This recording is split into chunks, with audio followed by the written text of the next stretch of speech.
నాకు ఒక చిన్న పర్సనల్ రిఫ్లెక్షన్ ఏంటంటే, నేను ఫస్ట్ మీ దగ్గరకు వచ్చి లవ్ స్టోరీ చేసినప్పుడు, ఆ జర్నీ అంతా చేసినప్పుడు, ఏదో like any other young guy ఈ బ్రాండ్స్ ఇవన్నీ కొంచెం ఏదో ఒక ఇంట్రెస్ట్, ఒక పిచ్చి ఉండేది.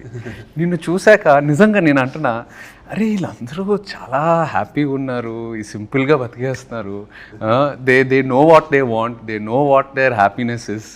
దాని మీద ఫోకస్ చేసి ఇవన్నీ ఎందుకు మనకి అని I really observed all of you. And మీ గ్యాంగు నీ వల్ల నాకు చాలా ఖర్చులు తగ్గినాయి యాక్చువల్లీ.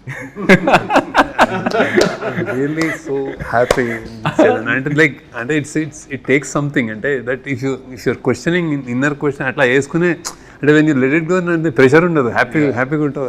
That is great. కావాల్సింది చూసుకొని మిగతావన్నీ ఎందుకు, it's life, let it go forward. So మీరు ఏదైతే కుబేరాలో మీ క్యారెక్టర్స్ త్రూ, ఆ డైలాగ్స్ త్రూ ఏదైతే మెసేజ్ అది ఏదైతే ట్రాన్స్ఫర్ చేస్తున్నారో ఆడియన్స్కి, ఈ transfer to me while working with you in a way. So really feel good అంటే just that what you said.